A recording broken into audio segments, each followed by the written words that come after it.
So we are in the Otar casino here, and before we go into a lot of things we have to say about this environment or this setup with this character and whatnot, this idea and what you're experiencing here is born of two things. It's born of one problem that we had as we were making the game, where you were going to meet your AUG specialist, Vaclav Kohler, and you were fighting some DeMarle's gangsters that are trying to get at Kohler. And Otar was one of the bad guys that was there, and you had an opportunity to have a conversation with the guy. But in the context of what we were building, what seemed like a good idea on paper didn't work at all. Like, yeah, we couldn't because find justifications for it. no, it was very, very strange that, you know, okay, in order to get to your AUG specialist, you have this boss character, the boss of a gang character, who is preventing you from getting in, and you can silver tongue your way to get him to go away. And get back in to see your specialist, and if you fail, you have to fight him. But ultimately, we were thinking that doesn't really work because, number one, why would you convince him to walk away?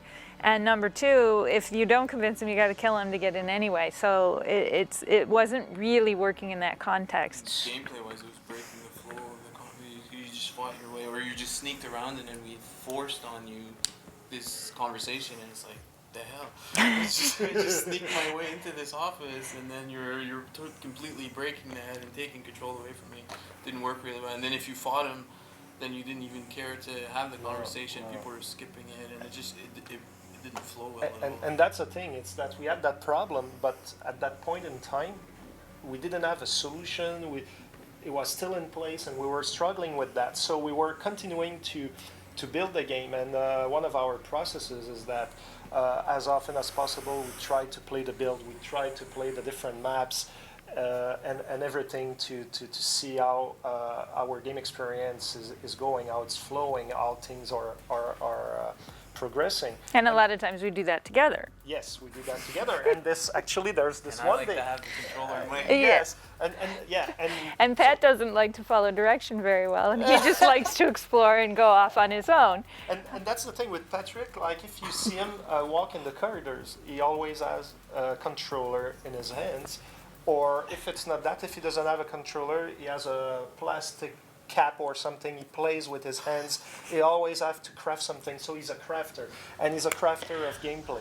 And there's this day that we're reviewing Prague. Actually, we're supposed to review certain aspects of it. The first time I saw the map, it was like a surgical intervention, like 3 computers with Frank McCann all day, loading it up, like half an hour to get it. Okay, it's running. I got like 5 minutes and the map crashed. You know, like this was one of the first times that we could freestyle our way. And I think we were involved in a conversation, arguing over, you know, how are we going to deal with Otar, all this stuff. When all of a sudden we look at the screen and Patrick is in this casino that I know I've never seen, and I'm like, where is this, and how did this get here?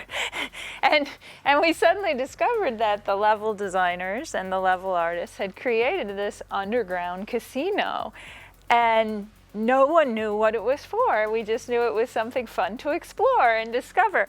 Why they would put it in a sewer, why people would actually go to a sewer, I have no idea. I think that's kind of fun, though, you know. It was just an environmental setup. Yeah, it was. Yeah. But when we saw it, it suddenly went, well, this should be the DeMarle's casino, and this should be Otar's place.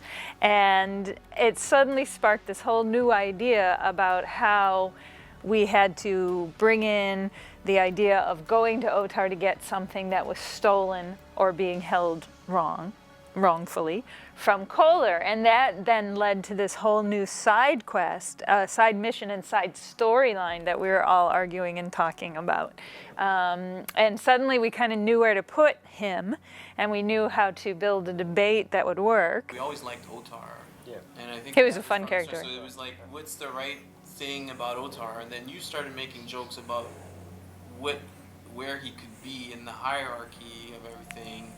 and then you said, wouldn't it be funny if, and then you and you're getting up to go to lunch, and everybody stayed down, and you're like, And we're not going to tell you what it is because you have to find it yourself. and you're like, what's wrong?